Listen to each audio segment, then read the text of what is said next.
우리 지난주에 이어서 오직 성경으로 두 번째 시간을 갖도록 하겠습니다. 백금사 목사님이 쓴 그 만화로 된 성경, 이 책을 통해 여러분들과 함께 성경에 대해서 나누려고 하는데요. 또 사랑의 교회에서 만든 평신도를 위한 교리대학 이런 교재도 있습니다. 조직 신학 도서들을 참조해서 우리가 읽는 성경이 무엇인가, 하나님께서 주신 이 말씀이 우리에게 어떤 의미가 있는지를 한번 살펴보도록 하겠습니다. 오늘 한 해 동안 말씀을 배워가고 또 말씀대로 살아가는 교회, 그런 표어를 가지고 있었잖아요. 우리가 읽는 성경이 무엇인지 알고 있는 것은 굉장히 중요한 것 같아요. 12주 정도 이제 이 성경에 대해서 좀 나누고, 그 이후에도 성경 이제 예를 들어서 복음서가 뭔지, 마태복음이 뭔지, 또 이런 식으로 수요예배 때 나눠보도록 하겠습니다. 오늘 여러분들과 나눌 주제는 특별 계시로서의 성경입니다. 알쓸신잡 들어봤죠? 알아두면 쓸데없는 신비한 잡학사전, 이런 의미를 담고 있다고 그래요. 인문, 사회, 과학, 종교 여러 방면에서 그 다양한 지식들을 가지고 알고 있는 분들이 이제 나누는 걸 보면서, 야, 진짜 저 사람들은 모르는 게 없구나. 툭 찌르면 나오더라고요. 그냥 가장 상식적인 이야기인데 저 사람들은 저런 이야기는 좀 모를 것 같은 이야기잖아요. 우리 삶 속에 있었던 이야기, 그런 이야기도 너무 잘 알고 있는 모습들을 봅니다.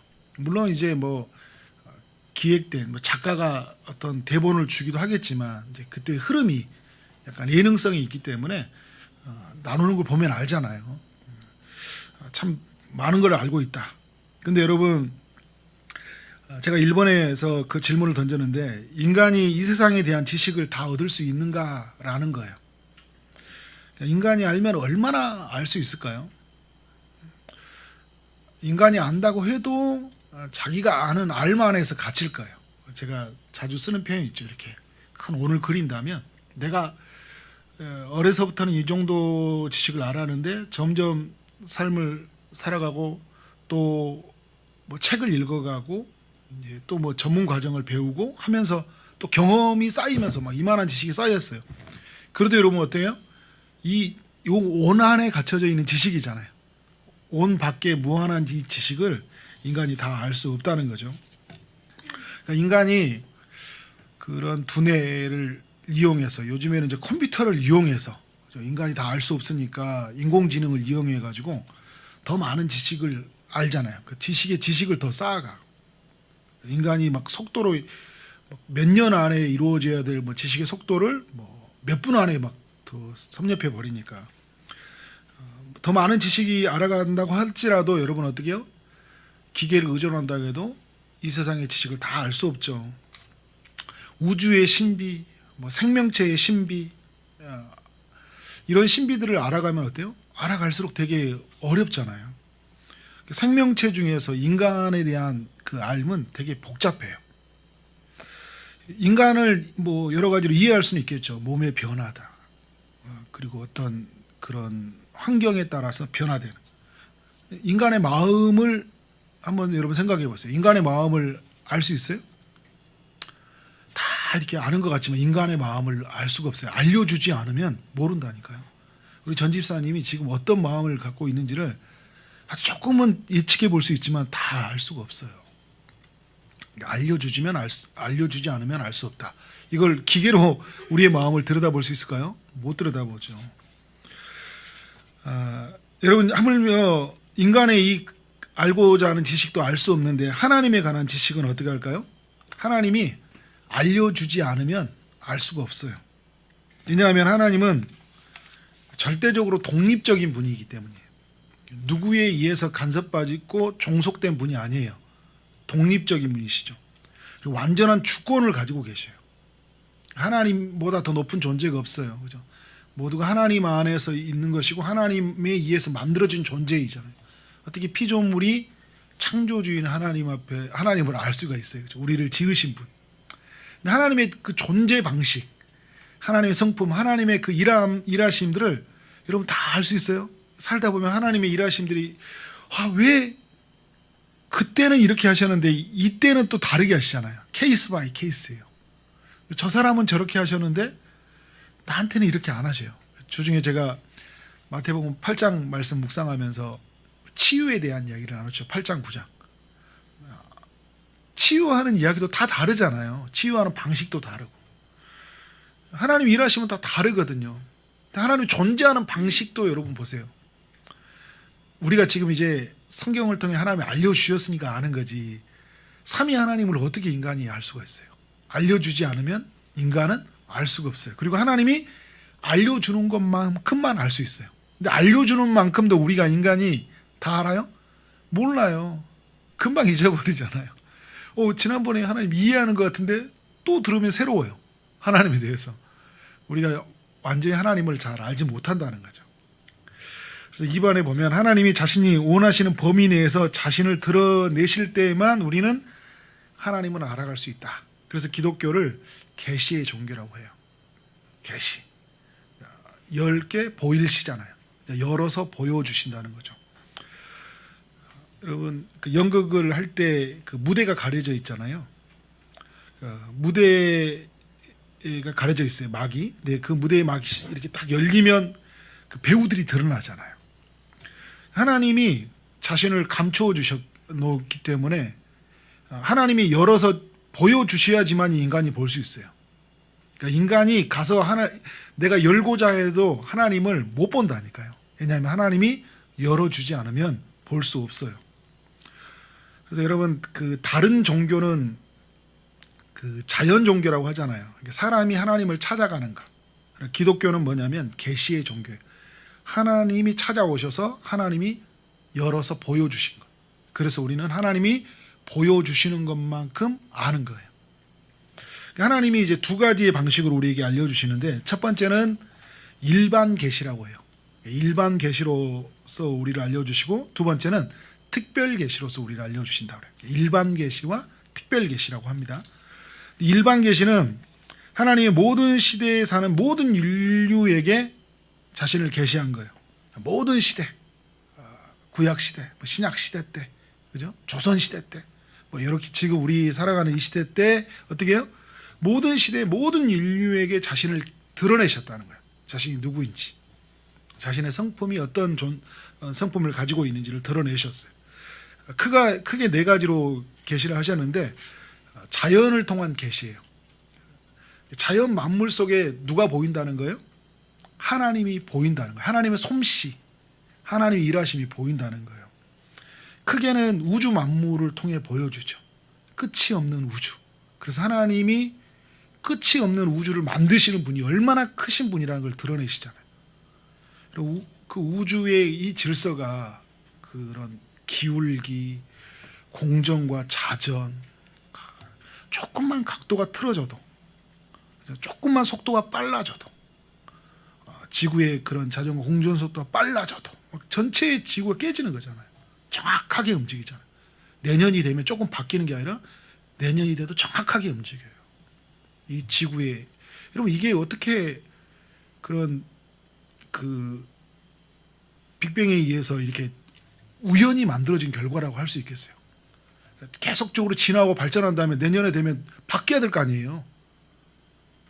지구의 기울기가 조금씩 바뀌고 뭔가 이렇게 바뀌어져야 되는데 바뀌지 않고 여전히 같은 법칙을 따라 움직여 가잖아요.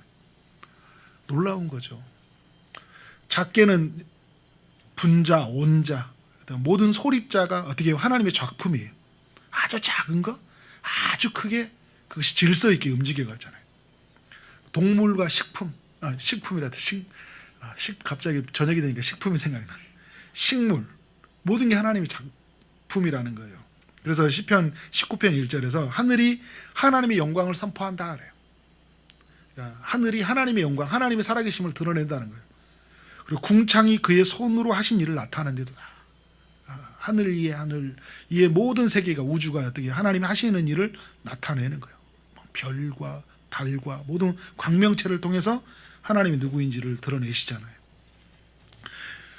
인간이 어떤 물건을 만들고 어떤 예술 작품을 만들 때 그 인간 안에 가지고 있는 기질이 드러나거든요. 인간 안에 가지고 있는 그 지적 능력, 그 작품 속에는 그가 배워왔던 것들 그리고 그가 가지고 있는 창의성, 그 사람만이 가지고 있는 게 드러나잖아요. 그래서 다른 그림은 다르더라도 다른 그림을 그리더라도 그 사람의 성품이 그대로 드러나요. 그래서 아, 누구의 작품 하면 그렇게 나타나잖아요. 그러니까 하나님이 창조하신 만물 속에서는 하나님의 존재, 그 하나님의 영광, 하나님의 능력, 하나님의 신성에 대한 그런 지혜 등이 다 담겨 있다는 거예요. 사람, 우주, 자연, 동물, 식물 이런 속에 그 모든 것 속에 하나님이 담겨 있어요. 하나님이 계시한 거죠. 그런데 여러분, 이 인간이 어떻게 살아나 이 자연의 이 계시를 통해서 이것을 하나님 삼아서 이거를 우상으로, 그죠? 이걸 하나님을 삼아서 사는 어리석은 인간의 모습을 로마서 1장에서 우리에게 알려주고 있죠. 두 번째는 역사를 통해 하나님 계시하셔요. 하나님이 이제 인류를 만드셨죠. 아담을 만드셨고 아담 이후에 인류를 만드셨어요. 아담이 범죄했지만 인류를 보존하셨죠. 왜냐하면 아담의 후손으로 그리스도가 오셔야 되니까. 그래서 다시 구원하시는 재창조의 역사를 이루시기 위해서 하나님의 역사를 이루어 가시잖아요. 죄에 빠졌지만 처음에는 인간이 어떻게 돼요? 한 인류로 그 같은 민족으로 태어났잖아요. 노아의 홍수가 일어났을 때 그 노아의 그러니까 가족을 중심으로 한 혈통이었는데 죄가 들어왔고 또 그리고 바벨 탑이 이제 세워지면서 이제 어떻게 됩니까? 언어를 나누고 그리고 사람들은 흩어져 살기 시작했어요. 사도행전에 보면 그러니까 민족들과 어떤 연대, 그러니까 국가의 연대의 경계를 지어서 만들었다는 거예요. 그러니까 이제 각 나라들 족속이 있어졌고, 그죠? 인종이 있어졌고, 그리고 이제 그런 인종은 그런 나라들은 어떻게 돼요? 역사를 이루어 가잖아요. 아시아, 뭐 아프리카, 아메리카 그런 대륙이 나눠서 역사는 이루어져 가요. 그런데 여러분, 이런 역사 속에서 하나님의 일하심이 있을까 없을까요? 하나님의 일하심이 있죠. 하나님의 일하심이 있으니까 역사는 보존되었고, 그리고 그 역사 속에서 누가 태어나는 겁니까? 예수 그리스도가. 그래서 예수 그리스도로 말미암아 새로운 세계를 하나님이 계획하셨잖아요. 이 역사 속에 하나님의 자신의 드러내심이에요. 그러니까 역사가 진행하는 동안 하나님이 팔짱 끼고, 그러니까 역사가 우리의 어떤 선택의 결정에 따라서 역사가 변해가고 변질 가도록 하나님 내버려 두지 않았어요. 그러니까 하나님이 어떻게 하셔요? 간섭하셨어요. 그리고 역사를 주관해 가셔요. 그러니까 역사의 주관자, 주권자라 이야기를 하시는 거죠. 하나님의 드러내심이 역사 속에 나타나요. 세 번째는 인간의 마음과 양심에 하나님을 계시하신다는 거예요. 양심 속에서 하나님이 드러나는 거예요. 인간이 하나님 형상을 따라 창조되었는데 죄가 들어와서 부패하고 타락했죠. 근데 여러분, 이 부패하고 타락한 인간은 늘 자기를 위해서 우상을 만들고 하나님을 저버렸기 때문에 자기의 뜻을 따라 살아가게 돼요. 그러면 이 인간이 내버려뒀을 때 어떤 세상이 될까요? 무법천지, 무질서한 천지가 되겠죠. 근데 하나님이 양심이라는 것들을 통해서 이 마음의 기능에서 뭘 만들어 놓은 거예요? 옳고 그름을 판단할 수 있는 능력을 주신 거예요. 옳고 그름을 완전히 판단하지 못해요. 왜냐하면 하나님이 함께하지 않기 때문에. 그런 하나님이 그 인간을 국률여 주시고 이 만물을 보존해서 결국은 예수 그리스도로 말미암아 회복되시기 위해서 이 양심에 하나님을 알만한 기능을 주신 거예요. 그래서 어떻게 된 거예요? 죄를 지면 두렵잖아요. 그 선을 행하도록 하신 거예요. 그래서 인류를 보존하신 거예요. 그렇지 않으면 어떻게 될까요? 인간이 완전히 어떻게 될까요? 미개인 국가처럼 해서 우리 인간들을 어떻게 할까요? 막 식인종처럼 잡아먹기도 하고 막 이런 엄청난 그 무질서한 세계를 만들어갈 거예요. 하나님의 이 자기 계시가 인간의 마음 속에 있다. 이게 로마서 2장 14절과 15절에서 양심의 그 법이 되게 하셨다고 말씀을 하잖아요. 네 번째는 뭐냐면 인간의 양심 외에 신성에 대한 지식을 계시를 하셨어요. 이게 무슨 말이냐면 칼빈이 인간의 마음에 종교의 씨앗을 줬다고 그래요. 파스칼도 인간의 채워지지 않는 이 빈자리, 하나님만이 채워져야 된다고 이야기를 하잖아요. 칼빈은 이걸 종교의 씨앗이라고 이야기하거든요. 무슨 말이냐면 초월적 존재에 대한 인식이 있다는 거예요. 인간 안에. 그래서 여러분 안 믿는 사람들도 어떻게 돼요? 신에 대한 갈망이 있잖아요. 신에 대한 갈망을 주셨어요. 근데 이게 하나님을 온전히 알지 못하니까 이 갈망을 어디로 채우는 거예요? 우상을 만들어내니까. 하나님이 만들어 오는 이 세상의 만물을 가지고 신을 이게 하나님 삼아 사는 게 이게 문제였지. 인간의 마음 속에 그 신을 찾고자 하는 갈망이 주님에게 돌아가고 싶어. 그래서 여러 주님을 만나봤지만 결국 여러 신들을 뭐 가서 섬겨보고 뭐 다 해봤지만 결국 인간은 공허함으로 끝나거든요. 그래서 진짜 내가 만나야 될 분이 누구냐? 그래서 예수 그리스도를 통해서 하나님을 만나게 될 때 그때 내게 어떻게 된 거예요? 제자리로 찾아온다는 걸 알게 되는 거예요. 그러니까 이처럼 일반 계시를 통해 인간은 하나님을 알 수 있게 됐어요. 하나님이 일반 계시를 통해 자기 신을 드러내셨기 때문에. 그러나 제 영향으로 인해서 하나님을 올바르게 알 수 없다는 거예요. 그러니까 만물이 부패하고 타락했기 때문에 하나님을 온전히 알 수가 없어요. 여러분 이 자연 만물을 통해 하나님을 계시하고 역사 속에 계시를 하셨지만 죄가 들어왔기 때문에 깨어져 있잖아요. 그래서 인간은 하나님을 온전히 알 수가 없는 거예요. 그러니까 하나님이 존재한다는 것은 알아요. 그러니까 이 신성에 대한 의식이 있기 때문에. 그리고 하나님의 성품에 대한 알아요. 하나님이 사랑한다. 그리고 하나님은 죄에 대해서 미워하신다. 이거 여러분 안 믿는 사람도 그 신의식이 있다니까요. 그래서 죄를 지으면 왜 두려울까요? 하나님의 성품을 알기 때문에 그런 거예요. 절대적인 존재에 대한 두려움이 서요. 내가 죄를 짓고 살면 큰일이 난다. 이 땅에서 뭐 벌 받는다. 죽으면 지옥 간다. 라는 게 안 믿는 사람들이 다 있는 거잖아요. 그러니까 하나님의 성품에 대해서는 알아요. 몇 가지를 알아요. 그건 다 알지는 못해요. 그러니까 하나님에 대한 무엇보다 구원에 관한 지식을 몰라요. 이게 이 세상의 역사, 뭐 자연 만물, 양심 다 줬는데 어떻게 구원 얻을지 모르는잖아요. 어떻게 구원 얻을지 모르는 거예요. 그러니까 인간이 이제 나름대로 만든 거죠. 선행을 막 쌓고 공적을 쌓아서 이제 구원을 얻을 지식을 하지만 이게 여러분 어떻게 돼요? 어디까지 선을 쌓아야 되는 거예요? 어디까지 공적을 쌓아야 되는 거예요? 그러니까 인간은 알 수가 없는 거예요. 그래서 여러분 이 구원에 이르기 위해서는 하나님의 성품을 다 알기 위해서는 일반 계시 외에 다른 계시가 필요한 거예요. 그 계시가 뭐예요? 특별 계시예요. 특별 계시는 5번에 뭐냐면 하나님이 특정한 시대, 특정한 대상에게 자신을 계시하는 걸 말해요.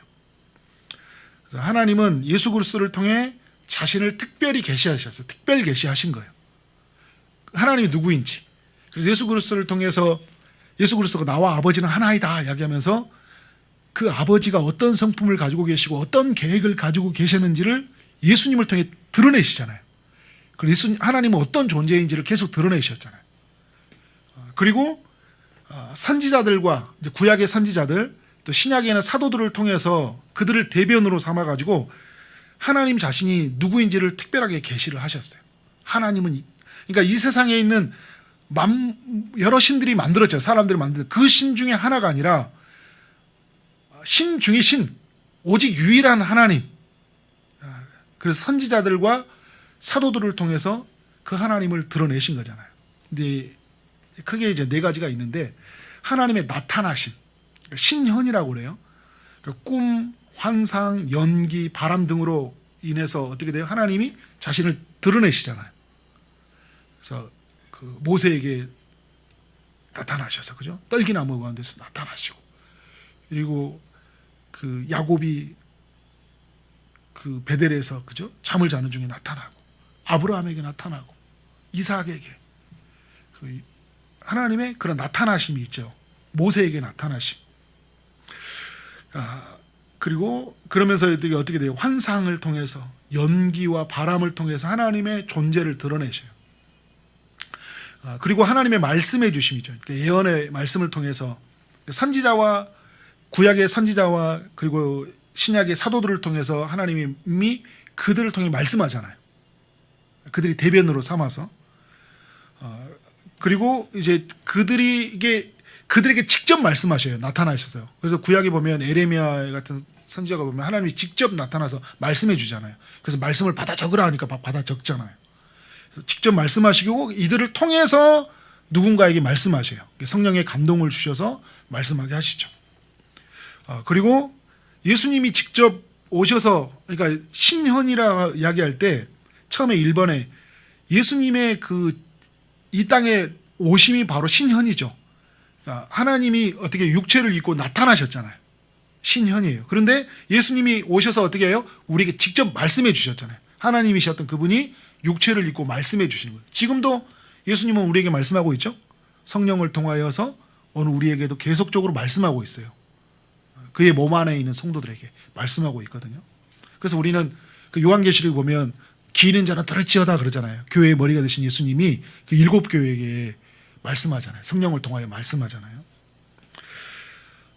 이게 하나님의 그 말씀하심, 그러니까 특별 계시죠. 세 번째는 뭐냐면 초자연적인 능력을 보여주심으로 말미암아 자신을 나타내시는 게 기적을 보여주신 거죠. 뭐 대표적인 게 이스라엘의 홍해 사건, 만나와 메추라기, 그죠? 불기둥과 구름기둥, 뭐 그런 일들을 통해서 보여주시죠. 요단강이 갈라지고, 그리고 여호수아가 싸울 때 막 해가 멈춰주는 사건들, 막 어떤 특별한 기적을 통해 보여주시죠. 뭐 엘리야 때 보면 엘리사와 이런 사람들은 엄청난 기적을 보여주죠. 신약에서 어떻게 됩니까? 예수님이 하나님 나라가 임했다 할 때 병자가 고쳐지고 귀신이 축출되고, 그리고 자연의 뭐 바람이 잔잔하게 되고, 이런 일들이 일어나잖아요. 이런 기적을 통해서 하나님이 살아계시다. 온 우주의 통치자는 바로 이 우리가 믿는 하나님이시다라는 것을 사람들 앞에 드러내시잖아요. 지금도 뭐 이슬람 땅 같은 경우에는 복음이 못 들어가니까 하나님이 직접적인 계시로 막 한다는 이야기가 있어요. 그만큼 하나님은 살아계심을 드러낸다는 거죠. 네 번째, 기록을 통한 계시요. 그게 바로 이제 우리가 지금 읽는 성경이라는 거예요. 하나님이 사도와 선지자를 세워서, 구약의 선지자, 신약의 사도들을 세워서 성령의 감동을 받아서 계시의 내용, 하나님께서 전달해 주는 계시의 내용이 있죠. 그리고 계시의 경험, 하나님의 경험을 어떻게 해야 됩니까? 그러니까 뭐 베드로가 경험했던 이야기, 그다음에 마태가 이제 경험했던 이야기를 복음서로 기록하잖아요. 경험을 어떻게 해요? 성령의 감동을 받아 기록하시죠. 예수님의 행적을 기록하시죠. 그래서 이 성경을 만들게 하신 거죠. 그러면 계시와 성경과의 관계는 뭐냐 할 때 6번에 보면 계시는 성경보다 역사가 더 길어요. 왜냐하면 하나님이 자신을 드러내셨다는 것은 이미 성경이 기록되기 전부터 하나님은 자신을 드러내셨잖아요. 그러니까 모세가 성경을 처음 기록했었잖아요. 그럼 모세 이전의 사람들은 뭘로 하나님을 알았어요? 하나님의 계시가 있었잖아요. 그죠? 꿈, 환상, 연기, 바람 등을 하나님이 계시하셨던 거. 아브라함에게, 모세 이전의 사람들, 이삭에게, 야곱에게 자신을 계시하셨잖아요. 그래서 성경은 모세 시대 때부터 시작된 거예요. 계시는 모세 이전에부터 있었고, 근데 계시는 성경의 분량보다 더 길어요. 더 많은 내용이 있다는 거예요. 더 많은 이야기가 있어요. 계시는 하나님이 자신을 보여주시면 성경이라는 책 속에 갇혀 있지 않고 엄청나게 많이 있죠. 그래서 여러분, 성경은 특별 계시의 내용 가운데서 선별해서 기록된 거예요. 요한복음 21장 25절에서 예수님이 그 복음을 요한이 적을 때 이야기하잖아요. 예수님이 하신 일을 다 낱낱이 기록한다면 이 세상에 그 기록된 책을 두기에 부족하다는 거예요. 어디다 책을 둘 수 없을 만큼 예수님이 하신 일은 많다는 거예요. 신약에서 하신 행적이 있지만 구약으로 돌아가서도 신약에 오시기 전에, 성육신 하시기 전에 예수님의 이야기가 모세 떨기나무 사건에서든지, 그리고 야곱이 씨름하는 사건, 이런 때 바로 구약에서 나타났던 예수님의 이야기거든요. 근데 그런 이야기들을 다 가져온다 쓴다 하면 이 땅에 놓아둘 책이 없다는 거예요. 그만큼 하나님이 계시로서 드러낸 이야기는 많이 있다는 거죠. 근데 하나님이 특별하게 어떻게 해요? 그 내용 가운데 선별해서 우리가 들어야 할 계시, 꼭 알려야 될 알에 대한 이야기를 하나님이 기록하게 하신 거예요. 자, 그러면 성경의 이제 이 필요성, 왜 하나님이 성경을 기록하게 하셨냐는 거예요. 1번에 보면 복음의 진리가 변질되거나 애곡되지 않고 영원히 전해지도록 하기 위해서이다. 여러분, 성경이 기록되지 않으면 어떤 일이 일어날까요? 2번에 보면 매 시대마다 일일이 직접적인 계시를 전달해야 되겠죠. 모세 시대 때를 돌아가 보면 하나님이 아브라함 때 나타나고, 그죠? 그리고 그 이삭 때 나타나 야곱 때 나타나고 노아 때 나타나고 다 하시잖아요. 일일이 자신을 계시하셔야 되거든요. 그러면 믿는 모든 사람들에게 일일이 다 계시를 하셔서 이야기를 해야 되는데 하나님은 그렇게 하지 않고 모세 때부터 기록된 계시를 만든 거예요. 그래서 하나님은 어떤 일을 하셨는지, 어떻게 인류의 역사가 시작되었고 하나님의 뜻이 무엇이었고 인간은 어떻게 하나님의 뜻을 저버렸고 그러면 인간이 어떻게 하나님을 만날 수 있는지에 대해서, 그리고 하나님은 영원히 다시 창조된 세상, 다시 회복된 세상이 무엇인지 바로 예수 그리스도를 통한 이 계시를 계속적으로 기록된 계시로서 남겨두시잖아요. 1600년 동안 40명의 저자를 통해 기록하게 하셨는데 하나님이 그런 성품이 무엇인지, 존재 방식이 무엇인지 그 40명의 저자를 사용하셨는데 다양성이 있는데도 불구하고요 일관성이 있어요. 놀라운 거예요. 그러니까 하나님의 그 약속의 이야기들이 너무 신비롭게 그 저자들을 통해서 하나님이 다양한 기질, 다양한 시대를 살고 있는 사람들에게 통해서 하나님은 자기 자신을 드러내셨고 그것을 기록하게 하셨어요. 그러면서 이제 복음의 진리가 변질되지 않도록 하나님이 그 이제 사람들에게 전해드는 하나님은 처음 전해주는 말이 다른 사람에게 그 여러분 말 게임 있죠. 앞에서 말해주는 이야기가 마지막에 하는데 전혀 엉뚱한 이야기가 만들듯이 전해주는 이야기가 될 때 우리가 어떤 하나님을 만날 수 있을까요? 인간이 만든 하나님, 우상을 만들 수 있기 때문에. 그래서 하나님은 기록된 계시를 주신 거죠. 그래서 하나님이 계시를 기록하게 하고 성경을 완성하게 하심으로써 하나님의 계시를 더욱 효과적으로 하나님의 백성에게 전달할 수 있게 하신 거예요. 그러니까 성경에는 그러니까 하나님이 했던 일을 다 기록되지 않지만 우리가 하나님 안에서 우리가 구원을 누려가고 하나님을 예배하기 위해서 또 영원한 삶을 준비하기 위해서 모든 것은 다 기록되어 있어요. 그래서 여러분 우리는 성경을 통해서 어떻게 돼요? 우리는 하나님의 백성다운 삶을 살 수 있다는 거예요. 그래서 4번에 가로 4번을 보면 하나님의 계시로 기록된 성경은 하나님의 말씀으로서의 권위를 가지고 하나님의 백성의 신앙과 행동을 위한 최고의 권위이며 기준이 되는 거예요. 우리가 신앙생활을 할 때 어떻게 행동해야 될지, 어떻게 살아야 될지 이 부분에 대해서 최고의 권위를 주는 성경이 권위를 주고 있고 그것이 기준이 된다는 거예요. 그러니까 여러분 우리의 삶의 기준은 뭐예요? 오직 성경인 거예요. 오직 그 성경 안에서 우리는 하나님을 만날 수 있는 거예요. 그러니까 그 성경 이해의 것에서 우리는 구원을 발견해서는 안 되는 거예요. 그 말은 무슨 말이냐면 성경 이해의 일반 계시로서 하나님을 알아간다는 거죠. 하나님은 특별한 계시, 기록된 계시, 이 성경을 통해서 하나님을 알아가게 했고 하나님의 뜻을 따라 살아가게 하셨다. 그게 우리 믿음의 사람들은 뭘 붙잡고 살아야 되는 거예요? 성경을 붙잡고 살아야 되는 거예요. 가로 5번에 보면 성경이라는 특별 계시 안경을 쓰지 않으면 일반 계시에 나타난 하나님에 대한 지식을 제대로 알 수 없어요. 그러니까 제가 여러분 아까 일반 계시에 대해서 이야기를 나눌 때 자연, 역사, 인간의 마음과 양심의 계시, 신성에 대한 이런 통해서 하나님을 자신을 계시했는데 성경이라는 안경, 성경이라는 틀을 가지고 보지 않으면 이것을 제대로 볼 수가 없다니까요. 성경은 그래서 안경과 같은 거예요. 어떤 안경일까요? 맹인이었는데 이 눈을 뜨게 하는 안경인 거예요.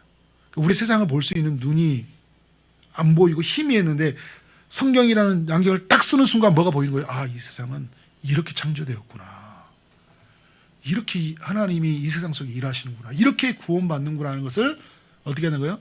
성경을 통해 알게 되는 거예요. 이게 그래서 여러분 우리가 이런 말을 성경적 세계관을 가져야 된다. 그래서 우리 다음 세대의 아이들에게요. 여러분 성경적 세계관을 가지도록 성경으로 세상을 바라보고 자신을 바라보고 자신이 배우는 학문을 바라보게 하고 자신이 살아올 인생을 바라보고 자신을 지으시는 하나님을 바라보게 해야 되겠죠.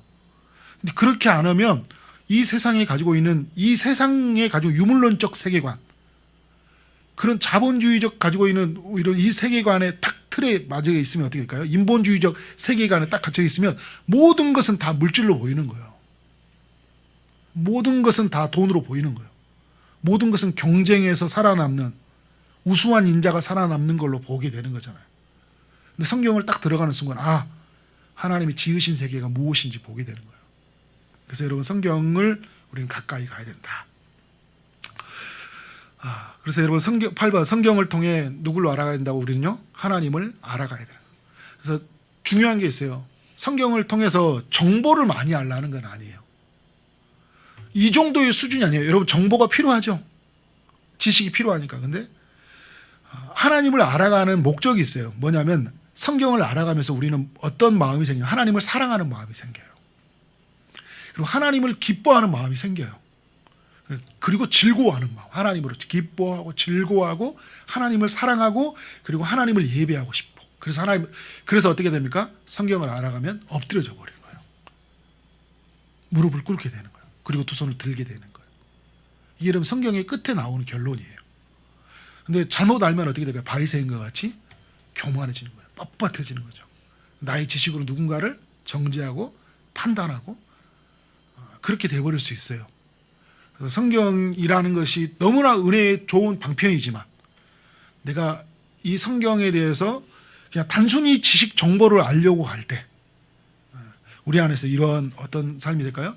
바리새인과 같은 삶의 결과를 만들어낼 수 있다는 거예요.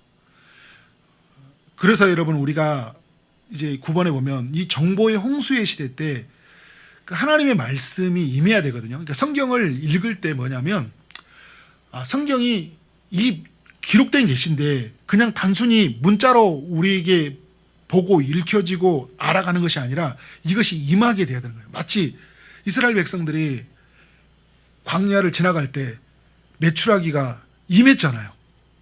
메추라기가 그들 가운데 주어져서 먹었잖아요. 그러니까 하나님의 말씀이 우리 가운데 주어져서 이것이 우리에게 뭐가 돼야 될까요? 요한계시록에 말하는 것처럼 먹으라 이야기하잖아요. 먹는 양식이 되는 거예요. 먹는데 이게 내 양식이 돼. 영혼의 살과 피가 되는 거예요. 이게 말씀에 임하는 사건인 거죠. 근데 여러분 말씀이 임하게 되면 우리 삶에 어떤 일이 되냐면 처음에 창조될 때 그 흑암이 그 혼돈과 공허와 흑암이 있었다고 이야기하잖아요. 그럴 때 하나님 말씀해 주심으로 말미암아 그것이 질서 있게 움직였거든요. 만들어졌거든요. 그러니까 우리의 삶 안에 혼돈, 공허, 흑암이 있을 때 말씀이 임하잖아요. 그러니까 모든 것은 질서 있게 만들어져 가요. 이게 말씀의 능력이에요. 임할 때. 그래서 말씀에 임하면 우리의 영혼이 살아나요. 그리고 말씀이 임할 때 우리는 하나님 앞에 엎드려지는 거예요.